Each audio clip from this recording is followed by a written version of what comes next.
Dennis Mattern with CreativeOne. So glad you could join us today. Today, we are going to cover our June CreativeOne Indexed Annuity Performance Review Report. Now, I've got a copy of that report available for everybody. I'll ask and see if you want to get it. But I do have a couple things I want to tell you. So we're doing something a little bit different today. Now, normally, you don't get to see us. And by us, I mean myself and Kevin Cloud. Kevin, welcome. Howdy, y'all. Always good to have you here. So we're going to do something a little different. People want to see us, and so they do. Maybe. We'll see. Okay, I got a call from.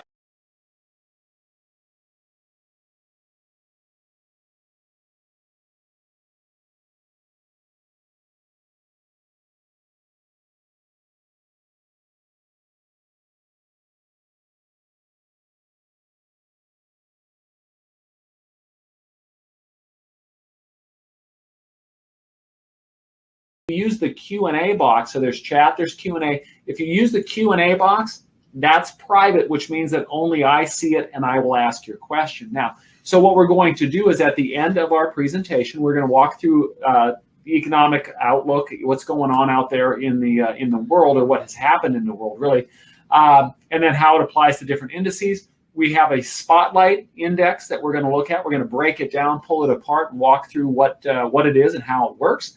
And then we'll do some Q&A. So with that being said, Kevin, let's go ahead and dive in. I'm going to move my water bottle here, and let's go ahead. So we have the Index Performance Report. Now, we are continually expanding it, a couple ground rules when it comes to the Index Report. So as we walk through it, and as we walk through things today, Kevin, tell them a little bit about the criteria for an index to be on the report. Let's talk about that before we get in here. So really the base report includes everything. So we're trying to put as many indices as are available out there. We want you to have an expansive view. As we run through our presentation today, we're going to do a little bit of sifting and sorting. We're going to highlight the one, but we're going to try to grab a few of those and show the actual real world returns, not of the indices themselves, but of the indices inside the annuities, inside the strategies that will generate actual returns for clients. So perfect.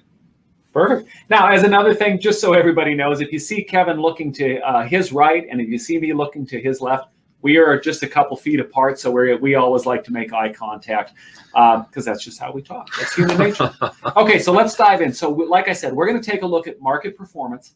We're going to take a look at index performance, and then we are going to look at real world fixed index annuity returns. And we're going to return to that again because we're going to talk about, again, the criteria of what gets an index on there, because that's easy to forget. So first up, Mr. Cloud, let's talk market performance. I'll set the table and then you clean it up. So the first thing we're going to look at is index and strategy results for 1 month. And when we look at this, what we're looking at is the main building blocks, the building blocks that really make up pretty much most of the indices in some form or fashion. Do I have that right? In some form or fashion, or they're related to the components that go into these indices. When we talk about the indices that exist inside fixed index annuities right now, they're designed. They use some formula or calculation to include or exclude individual securities or security sectors or broad indices. And so understanding how the broad indices have performed helps us understand how and why the specific indices that go inside fixed indexed annuities have performed. Absolutely. And so what we see right here is the performance of some of these, basic indices over the last month. And I have to say, when I put this together, it was almost refreshing to see equity returns that were, normal is the right word, but weren't, 20%. It was nice to see something that was within the range of normalcy. You know what I noticed right off the bat from I'm going to have to go back and look at some of our past reports, but the 10-year Treasury yield, which has usually been, for lack of better words, almost obnoxious to the positive, is a little bit backwards this month. What's going on there? There's a few things going on. Basically, without getting into it, I'm trying to think how I would phrase this. I'm going to table that question, Dennis, and come back to it. I think the thing I want to point out right now is gold, commodities, and oil, which are our big movers over the last month. And one of the things that you hear whispers or maybe even shouts about is inflation and potential inflation. Yep. And so I think that's starting to be reflected in those. Now, those of you that aren't driving a Tesla know that gas prices have been going up, and we see that here with oil. Very true. Okay, so that's 1 month. So now we're going to look at a 3-month going backwards from where this is going backwards from. I'm looking up at my calendar here from the end of May, correct? May 31st is when we cut. So this would include March, April, and May. This is the 3 months reflected here. Gotcha. And we're starting to get into some of those obnoxious returns that you were talking about. We're still in the midst of I don't know if you even call it a recovery anymore, a boom maybe. We're still experiencing that. The one thing we do see here with interest rates is that they're up quite a bit. 10-year Treasury yield, again, not a portfolio of Treasuries, but the actual yield itself is up 12%. And of course, in a rising interest rate environment, that can drive down bonds. And so we see the only loser on our chart being the S&P US Aggregate Bond Index. All right, so that's 3 months. Let's take it out to 12. And there goes that Treasury yield. There she is. And we're going to look at the recent history of the Treasury yield in just a minute. But yeah, a year ago, the Treasury was near all-time lows. And what it is now is still very low relative to the complete history, but much above what it was those 12 months ago. So it looks like a big gain, and it was a big difference, but we're still pretty low. Hopefully everybody that's on here that was making a killing on GameStop isn't looking and knee-jerk reaction when you look at that 10-year Treasury yield. That's an excellent idea. I think for next month, I'll put GameStop and AMC on there just for some perspective. There we go. That's funny. Okay, so we've laid the groundwork. So again, building blocks in some form or fashion of the indices that we're going to talk about here in just a second. So let's go ahead and let's talk about this. This is always fascinating to me, Kevin. There's lots going on. What are we looking at here? Right. So what we're trying to establish here is just some perspective with regard to kind of the COVID drop that happened last year, and then how we've recovered and really gotten beyond what you would consider recovery into a pretty big market upswing. Okay, so just to set the table here is what we're looking at to give it, and then Kevin I'll do the play-by-play, and you come in with the color analysis. Perfect. So white line, what you're looking at, the white line is the S&P 500. The yellow line is the VIX. We'll have Kevin define that in just a second. But notice the up arrow is March 23rd of last year, of 2020, and that's really when, if you think back, that is really when COVID. When we, for lack of better words, things started shutting down, we took it really serious. That's not maybe the exact date, but it's pretty doggone close. But that's when the S&P hit the bottom. And then 531, why are we looking there? May 31st, that's the recovery? That's 12 months ago. So I want people to understand when they're thinking about equity returns, which drive a lot of the indices inside fixed indexed annuities, that represents the beginning of the most recent 12-month term. So that's what you're looking at. And when you think about equity returns, that's kind of, when we began our most recent year, that's going to be really important. Gotcha. I threw VIX in there because understanding volatility is important.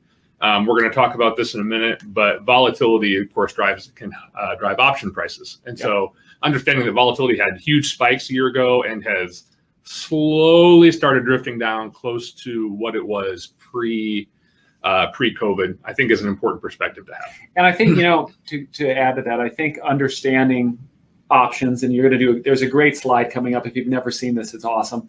But understanding options gives you an understanding of the basics of these indices. And if you're talking to clients, it really helps for you, the advisor, to understand those underlying factors that affect the performance of that index, because we're going to see some indexes or indices. We're going to see some that, sometimes you'll look and you'll see that like most everything is up, but this index really isn't performing. And it really comes down to option cost, volatility, and what's going on. So let's dive into that. Let's do that. One more thing, again, trying to understand perspective, especially as it comes to, or as it relates to credited rates inside fixed index annuities, understanding what interest rates are doing. So our blue line is the Bank of America corporate 7 to 10 year yield index. When insurance companies buy assets to back their annuities, they are not buying Treasuries. And I think that's a big misconception. It is. And honestly, even I had that for a long time. I thought that Treasuries made up a much bigger portion than they really do. Right, they do not. Effectively, insurance companies are running large investment grade fixed income portfolios. So while the corporate, high grade corporates aren't necessarily the exact measure of the yields insurance companies are getting, it's relatively directionally it's correct, and it kind of helps you understand why your credited rate might go down or up, why your cap might go down or up, certainly why your fixed rate might go down or up. And of course, the corporate rate is not the same as a Treasury rate, but it's related to. So you can see the movements do, in a lot of cases, tend to correlate. Not always. We see a big. So then what happens? What's going on there? There's a non-correlation event there, right? Right. So Treasury rates plummeted early on when the Fed started to drop the short rates, and that trickled up to the longer term Treasuries.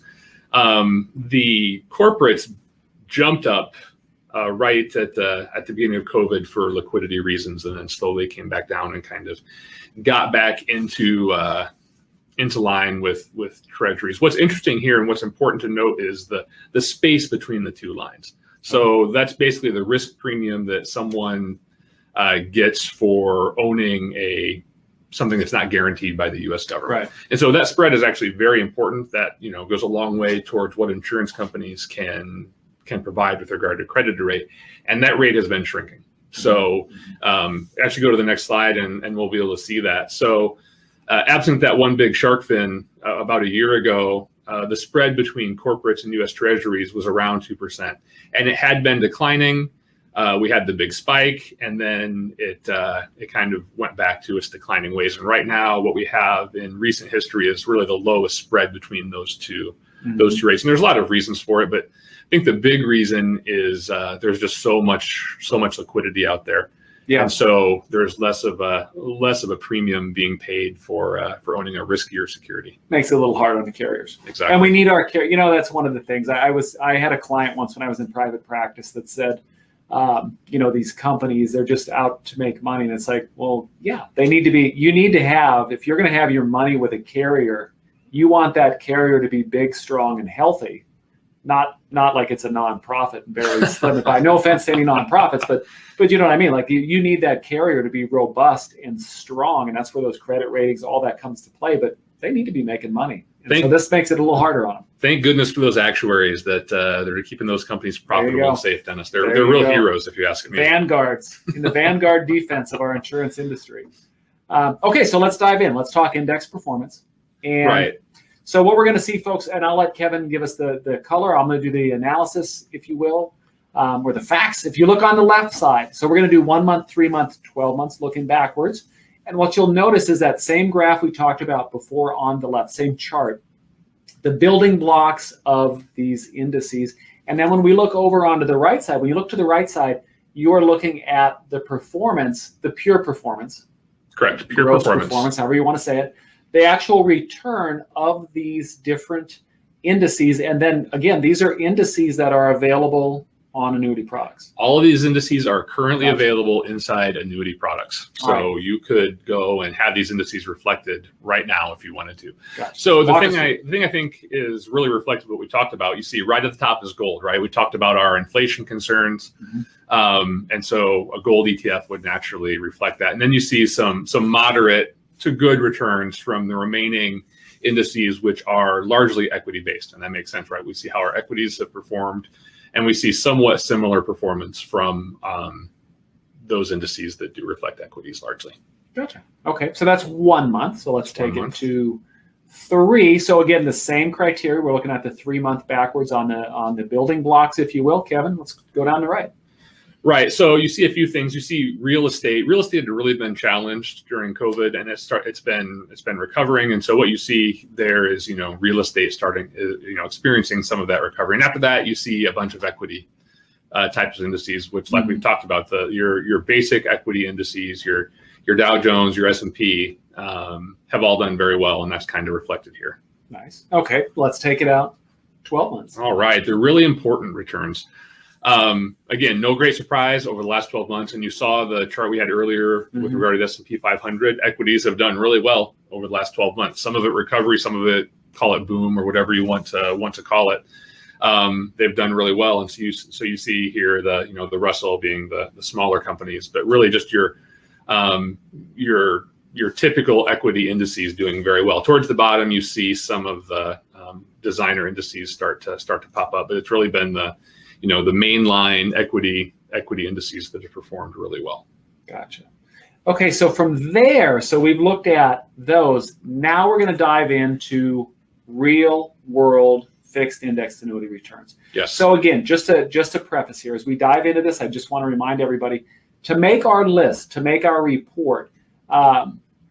The indice that we're going to look at, it had to have existed, and correct me if I get this wrong, it had to have existed 1 year ago. It had to have been available. I mean, that's actually a better way to say that. Yes. It had to have been available in an indexed annuity product, so you could have sold this 1 year ago.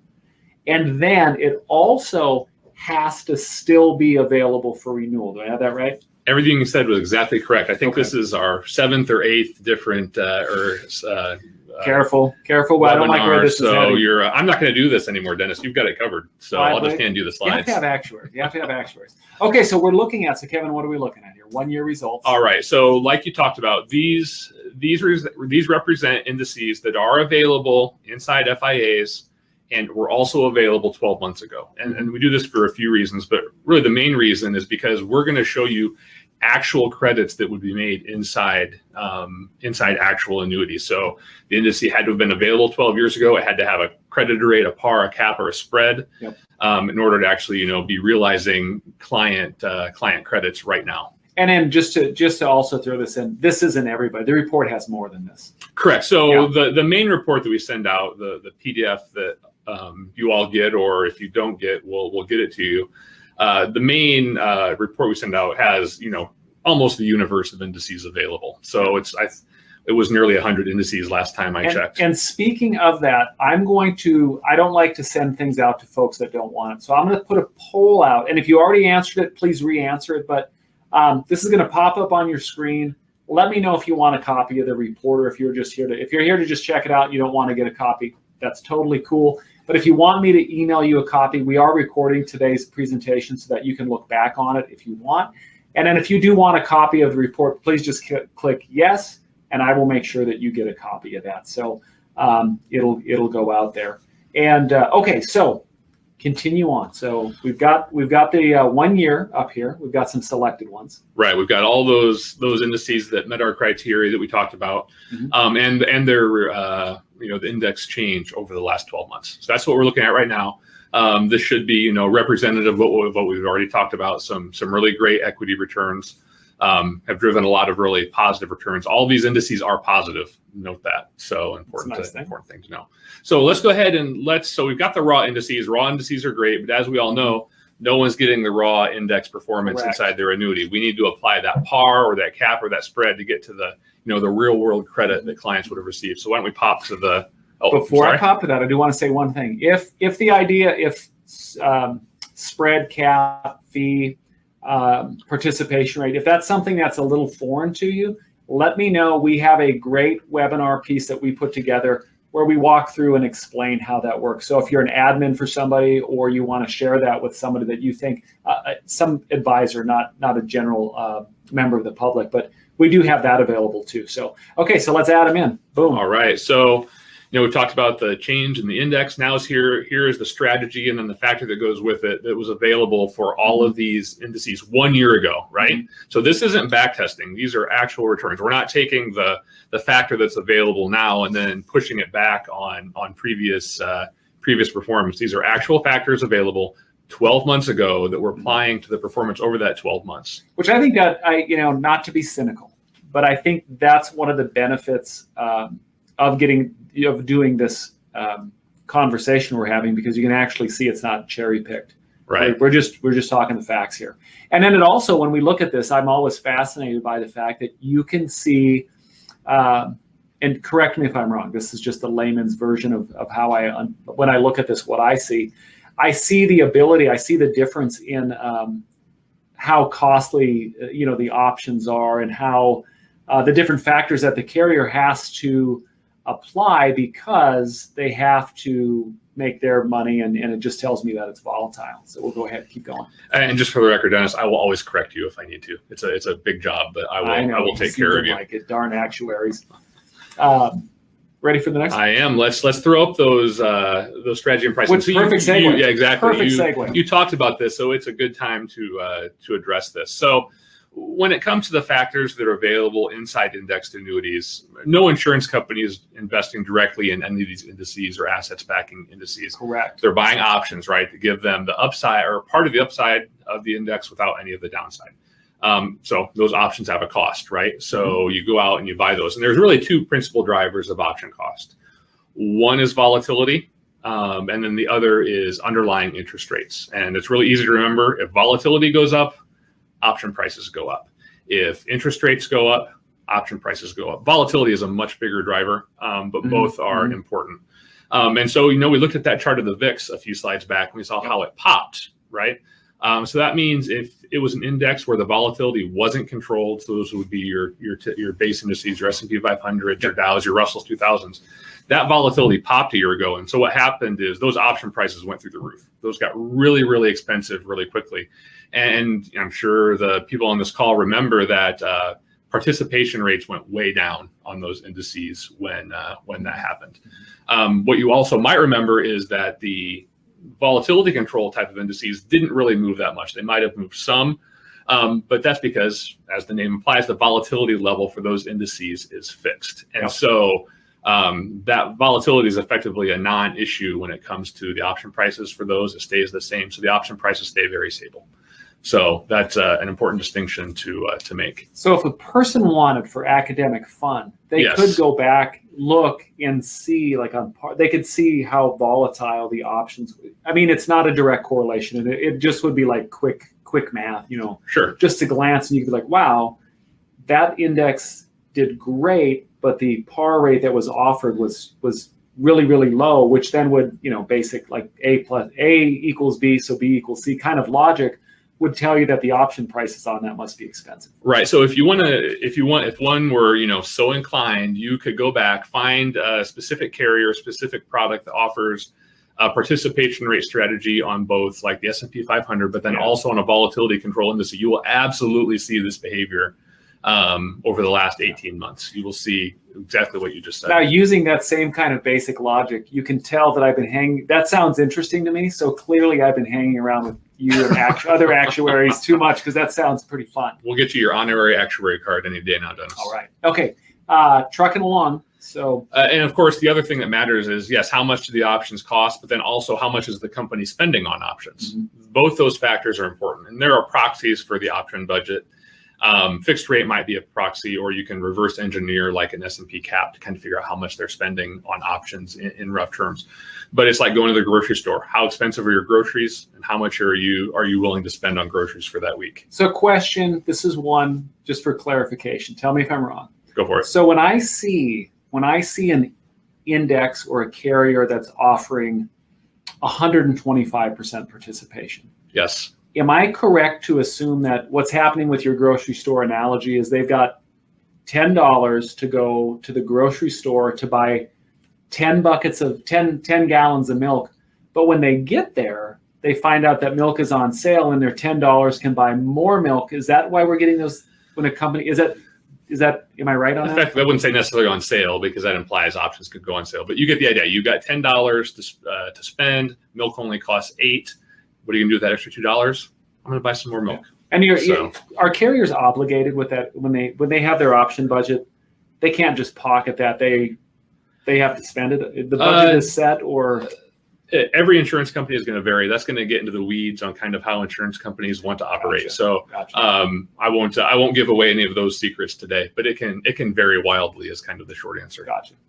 Okay, so let's take it in. So now what we're going to do, so this is where this gets fun. So we have the same chart. We have the change, 1 year change, looking back of the index.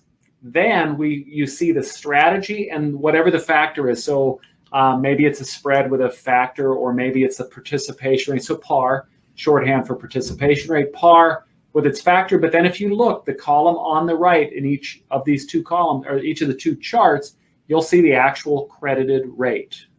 Exactly. So after everything Dennis and I have rambled on about, this is kind of the slide that we were building to. This where is the rubber meets the road. Exactly. Yeah. So in raw index performance is great. At the end of the day, though, what's really important is what hits your client's credit inside your fixed index annuity. And these are those. So what you can see is generally, again, all the credits were positive. I don't think I see any zeros in there, which is correct, which is a good thing. And what's really interesting to me is, which strategies, had credits, which were low, which were high. Why don't you go ahead and go to the next slide, Dennis, and we'll highlight a few and kind of talk through, unless there's something else. Nope, there we go. Okay. So we're going to highlight these. So why do we pick these? So there's a few we highlighted because they've been spotlight indices in the past. So the AI US Equity and the Morgan Stanley Global Opportunities Index have both been recent highlight indices. So it's always good to look back at those and see how they did. And both did very well. If you got a 7.42 or a 9.32 credit on your safe money, you did great for your clients. I just got a chat. If this looks a little small, if you look on your screen, I believe it is in the bottom corner of where the actual slides are. You can maximize the screen and get a view of this. And in fact, here's what we'll do, because this one is a little small, and then we'll come out of it. Go ahead and click your camera up there, and we'll turn our cameras off. This should maximize your viewing. Should be right on the top of your screen, Kevin. Hold on, I'm getting there. There you go. Oh, there you go, Kevin. You shut my slides off. Oh, okay. I'm sorry. Forgive. Dennis, I'll assume you can. Right. Nope. Go ahead and close that right there. That green. Got it. And then it will. There we go. Okay. Right, so we've maximized the screen for everyone's viewing pleasure. Perfect. And hopefully, that is the rub when you have spreadsheets and such. Sometimes they're a little small, which is why I have my progressive glasses on, which is the cool way of saying bifocals. But we're going to say progressive. I like it. Okay, so we've got AI, so artificial intelligence, which that is really cool to me.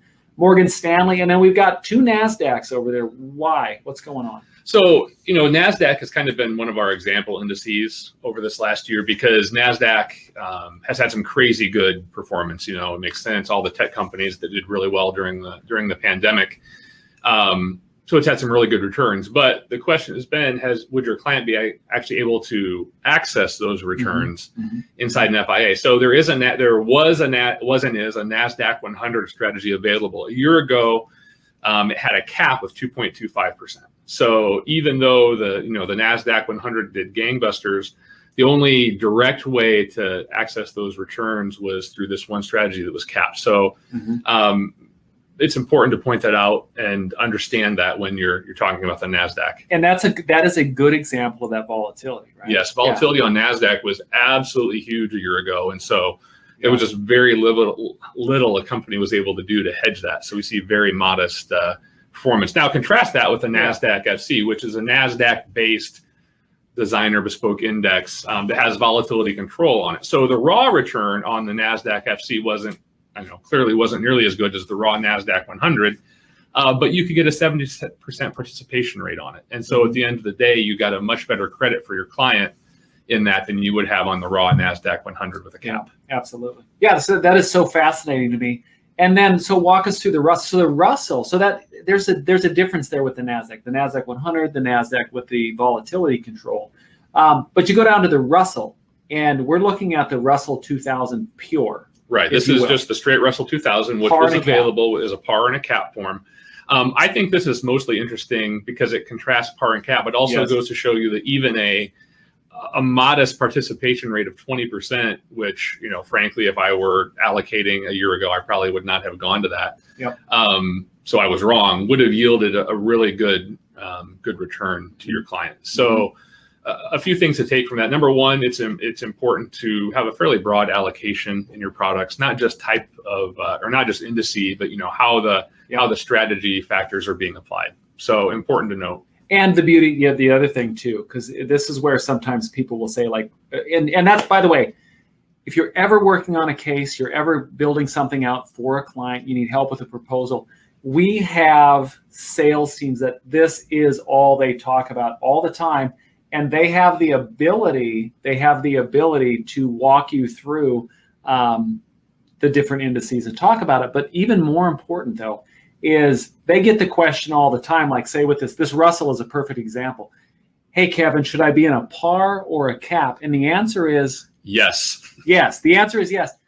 There are products, there's lots of products that give you the ability to have both those choices and allocate a little of the client's money into each so that you can take advantage of the year when the Russell 2000, where the 20% par just crushes it, because 12.5% on a fixed index annuity, that's unbelievable. This wonderful. is a safe money product. This is the station wagon. This is the minivan of the auto world, a good, safe, solid, dependable town and country minivan.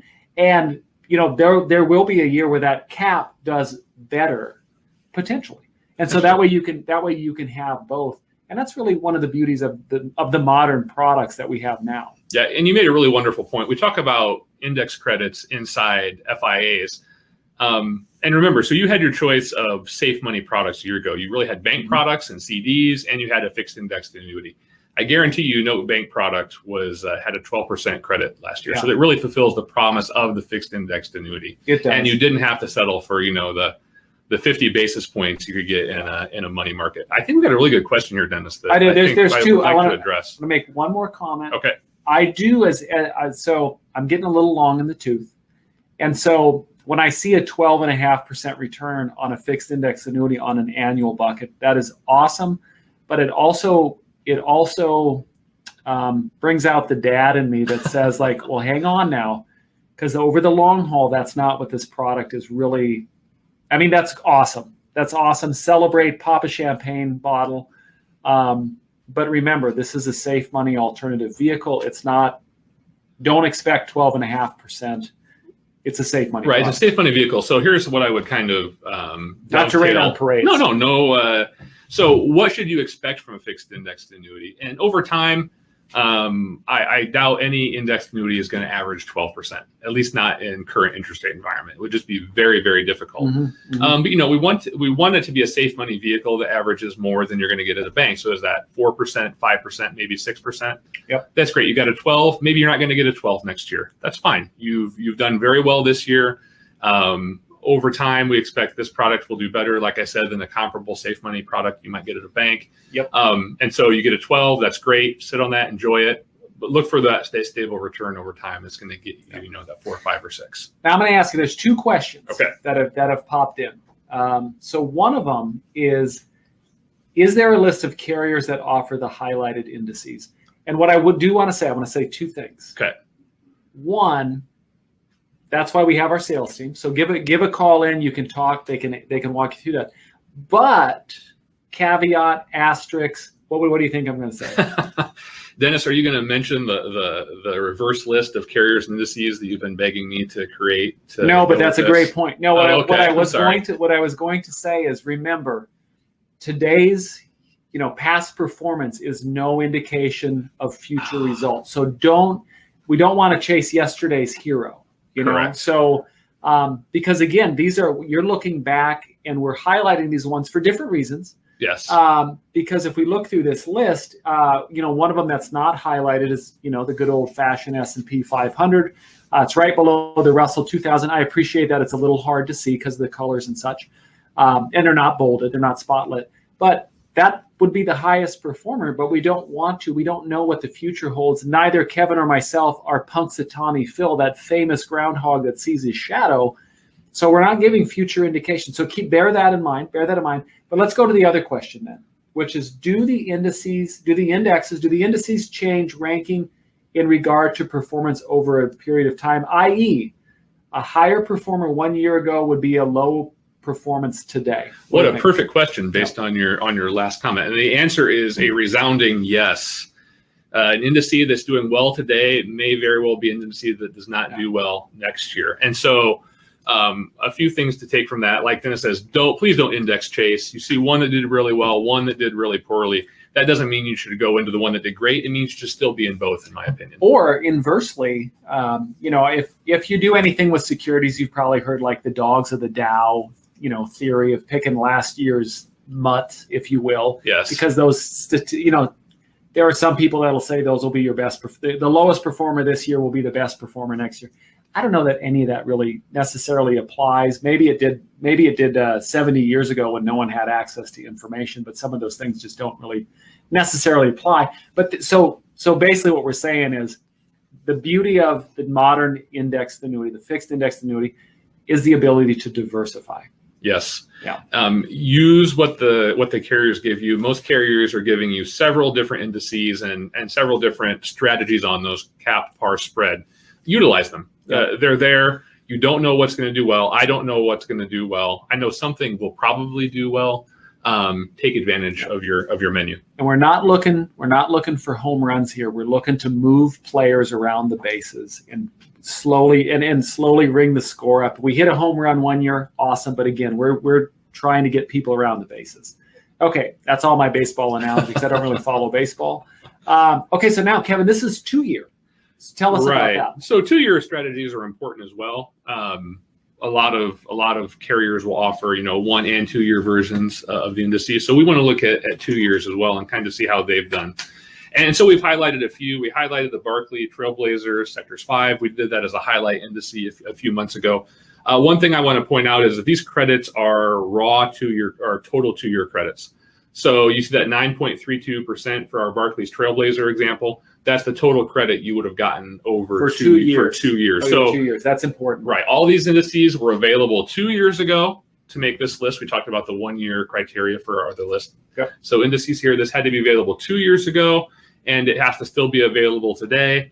And of course, these are the factors that were actually available on these 2 years ago. So these are actual credits your clients would be seeing in their annuities right now. So a few things to point out. One, I really like to point out the Citi Flexible Allocation 6. The reason I point this out is that index was available in a product, at least in the independent channel, that was only for income. So if you have this index, it was inside an income product. So you got an income product that provided really competitive guaranteed income that also did really well in accumulation. If you happen to have sold one of those, go back and look at it. You might have gotten an increase in your guaranteed income because that index did so well. So something to look at. If you happen to sell, that was a protective product a couple years ago, go back and look at that.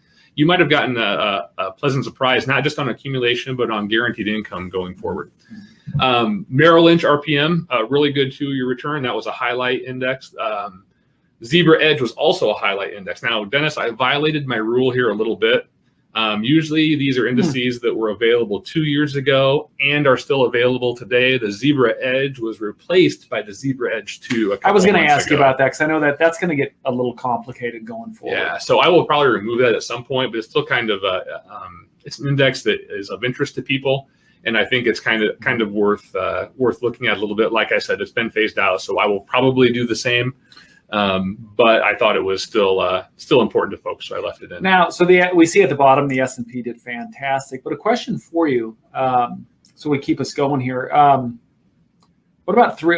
How long until we start seeing 3 years on our report? So there are a few 3-year strategies that were available 3 years ago and continue to be available today. It's not a long list, so I haven't done it yet. It's just a handful. Stand by. I would like to do that, but I don't know if I will get around to it or not. We'll see if we can get a critical mass of 3 years to make a reasonable looking chart. Gotcha. Okay, so that takes us then to our Spotlight Index. Now, I don't know if my feelings are hurt because once we took our cameras off, they got a lot of thumbs up and positive comments. I'm not sure how I feel about that. So we're going to leave it off. The people have spoken. It's a little painful, but we'll leave it. So should we do questions now and then go into the Spotlight, or should we do the Spotlight and then do questions? Let's see what questions are on. They might mesh well with what we've already covered. Yeah, because we're about 38 minutes into our conversation here, and we're going to go through this index and wrap up. But if you have a question that you would like to ask back on what we've taken a look at, again, the chat, just so you know, the chat is public. Everyone sees that. The Q&A, only I see that, and I will pose the question to Kevin. So if you have a question specifically, go ahead and let me know, and we will get that answered. We'll pause for just a second, and then we're going to dive in. Then we're going to dive into this index, the Horizon Investment. So again, you have seen the report itself. And I couldn't agree more. A comment just came in, Kevin. You're not going to agree with this because you have hair. But somebody did point out that it is tough. Us tall, bald guys, there are challenges that we face. Now, I'm not complaining because I'm blessed in many other ways with family and a great job, and I love what I do. But no, I am follically challenged. Not everyone can have everything, Dennis. That's right. Yeah. That's right. Okay, enough of our silly banter. Horizon Investments. Let's take a look. The Horizon Ascend 5. Walk us through it, Kevin. Right. So the Horizon Ascend 5. This is available from our friends at Guarantee Income Life, known as Gillico. Commonly in their Wealth Choice product. So if this is an index that interests you, when we're done here, that's where you can go and find this. So Horizon Ascend 5, what's always important, what components are going into this index, and it's a broad diversification index. We're going to look at the actual components in a minute, but it covers a broad variety of asset classes, equities, commodities, and fixed income. So we got the broad diversification, all U.S. based, by the way. I should point that out. Trend following. So the idea here is they want to use momentum to kind of decide how those weights and allocations are made. Mm-hmm. And then finally, as we've all gotten comfortable with, risk management. This is volatility controlled, like virtually all the new indices are. Mm-hmm. And so we'll cover the volatility mechanism, how it works. I'd like to think that our audience is getting used to this, and so they'll probably be pretty comfortable with the idea. Tell me if this. So a way that I'm kind of a visual, real world thinker. Sure. And so when I think of risk management, when I think of the volatility control, I always feel like, maybe this is juvenile, but I always feel like you're kind of leaning in. Like things look bad, you kind of lean away from what's scary or risk, so you lean towards that cash or whatever that vol control is. And when things look good, you kind of lean the other way because you want to get in on it. Is that kind of is that too silly? Or? My only caveat would be I don't like the idea of characterizing volatility as good or bad, Dennis. I'm not making moral judgments here on volatility. That's why it is what it is. That's why I'm here. Okay, so we're going to walk through the Horizon Ascend 5. We're going to look they determine whether or not to include a quote unquote risky asset. They weigh the assets that make up the index, and they apply that towards the volatility control. Sure. So for each of the the assets that could go into this index, they're looking at each one individually and deciding, okay, should this be reflected or not reflected? And we'll go through how they do that. They're looking at the indices. Okay, it's being reflected. How much should be reflected? What's the weight? And then finally applying that vol control. So let's go to the next slide. That's going to show us our components. Okay. So basically, what you see here is all U.S. assets. The equities, which I'm sure everyone here is going to recognize, some fixed income options, a reserve asset, which is considered non-risky for the purposes of this conversation, and then gold to reflect commodities. Gotcha. So that's kind of where we're at on this index. So again, all these components should be very very familiar. Okay. So let's talk with the market signal selector. That's basically the decision to include or exclude one of those assets in the composition of the index at a given point. So now we're getting into some of the secret sauce. Exactly. Now, secret sauce just started. And so this is a little bit different than anything we've looked at in the past. So there's some new territory to be discovered here for our audience. So basically what it does is it uses a volatility adjusted moving average of the ETF or the component. Yep. To decide to include or exclude. So if the asset price falls below the volatility adjusted moving average, and we don't have enough time to go into exactly how they do that, just basically moving average adjusted for some volatility, they will move out of that risky asset into the reserve asset, which we talked about in the most recent slide, which is considered non-risky. So again, if that price falls below that moving average, we're getting out. And there are some other minor nuances, but that's the 30,000 foot view. At the same time, if that price rises above that moving average, we're going to go back in. We're going to be part of that risky asset. That's going to be included in our index calculation. Gotcha. So basically, above moving average, we're going to include it. Below moving average, we're going to exclude it. And again, there's some nuances there, but that's the highlight. And then finally, to keep them from having to move back and forth all the time, there's no move within 10 days of a prior move. So if their market signal says include this, and they move to include, and then the very next day it says don't include it. Well, they're not going to move it just yet. Yeah. They're going to wait those 10 business days to look at that particular asset again. What I do love about rules-based things like this is that it takes, and again, these are safe money vehicles that we're talking about with these indices, but it takes some of that emotional knee-jerk reaction that could happen, and it sets these great parameters that are on there. And that's really cool. The other thing I do want, this is where the marketing departments of carriers really prove their worth, is to take a complex idea and be able to provide you, the advisor, with the materials that you need to be able to take something that is complex and explain it to our consumer, the American public, but to be able to explain that to the consumer to where they can understand it. I think that's so cool. And really, it's pretty cool that we're explaining it, Dennis. We're pretty great when you think about it. I like that. All right, so we've talked about including or excluding the assets, but there's also the idea of how much of the asset to reflect. And so they're basically ranking each of those ETFs in 2 ways. Number one, they're going to rank how volatile the asset's been, and they're using the last 63 trading days to determine the volatility. And then they're also looking at the momentum, in other words, i.e. the return, over the last 63 days, and then they're ranking based on that. So you've got 2 ranks, okay? They're going to combine those, average them together, and then rank the average of each of the assets. And that's going to determine the weight of each of those assets in the final. Now, there's a few constraints with that. No asset can be weighed less than 3%, and no asset can be weighed more than 25%. So that's kind of where we're at. And then finally, when it comes to this weighting, they're rebalancing on a monthly basis. That's pretty straightforward. How volatile is the asset? Okay, good or bad? How well is it done? How is its momentum? Let's rank that, combine them, rank them, shuffle the deck, deal the cards. Exactly. So really interesting technique. And again, they've got some guide rails. So like when you bowl, Dennis, they put those buffers down for you. You got to stay between 3 and 25. The hardest thing is remembering to let go of the ball. That's the hardest thing with bowling. Okay, so the volatility control. Right. So again, our audience who's been with us probably pretty familiar with the concept of vol control. What we just discussed is kind of our risky portfolio, and they want to keep that at 5%. So they're going to balance that with, in this case, the 3-month LIBOR to keep that volatility at exactly 5%, or close to 5%. In the chance that the risky asset has a volatility of less than 5, they can actually leverage that up. So let's say that the risky portfolio we just talked about had a volatility of 3 when everything was said and done. They would actually ratchet up the exposure, so the daily movement of that 150%, in order to get a little more price movement in there, a little more volatility.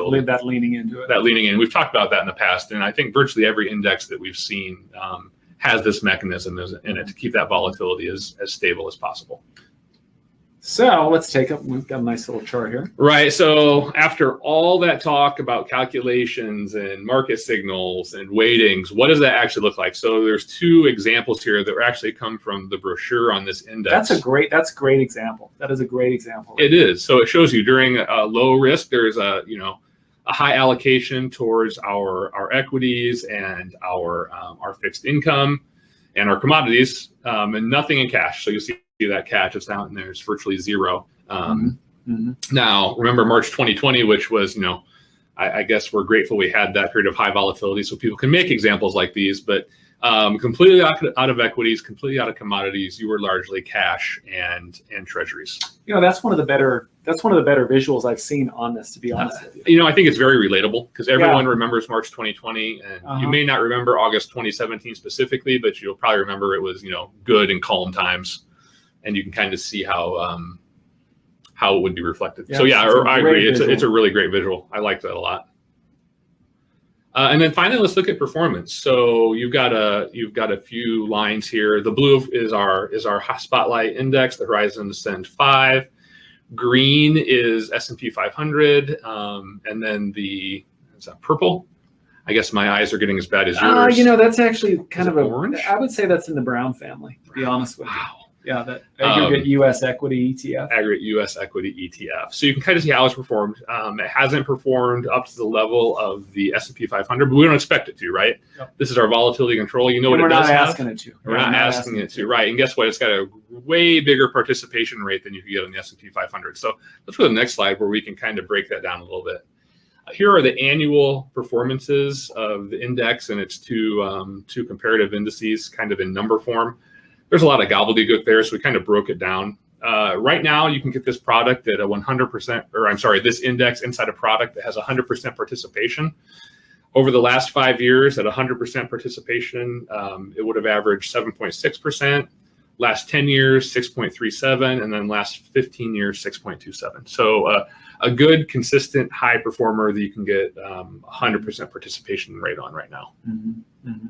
And that's, again, important because we're not trying to, you're trying to take out the emotional swings of the, yes, because that's what these products do. They're there to, zero is your hero. I know that's such an old phrase, but it's one we can never forget. And you know what? Clients don't hear that. We hear that all the time. If you've never heard that before, I apologize because I should be saying that to remind you of it, because it is something that is so basic to the product that we sometimes forget the importance of that. And so you don't have those mood swings of the actual, the negative, the painful moments. But it's a pretty solid performer here. I could not agree more. So a really interesting index. It was fun to research, exposed me to some new ideas we don't see in some other indices. Mm-hmm. So if it interests you, talk to your consultant. Have a look at the product in general, see if it makes sense for you. Yep. So last couple thoughts here. Here at CreativeOne, this is something we believe in, that is that whenever there's a challenge, it's an opportunity, and that's what we do. So if you have any questions on a case you're working on, reach out. You can get in touch with your marketing team here at 800-992-2642. And what we're going to do, I'm going to throw myself back up here on camera. You're going to get a full face of me. I apologize. But we do this report. We put it out every month. So the beginning of each month, it's available. And then Kevin and I we always do these webinars, one, because they're fun, but two, we think they're very helpful and informative, where we can walk through and look at that performance and do the application. So I'll get a copy out to you if you wanted a copy of the report. We also recorded today, so I'm going to do a little bit of trimming on the editing, and we'll get that out to you. But with that being said, I would like, on behalf of Kevin, on behalf of myself, and on behalf of CreativeOne, I thank you for taking time out of your day to join us. And we look forward to helping you in any way we can. So let's go out and let's sell something. See y'all.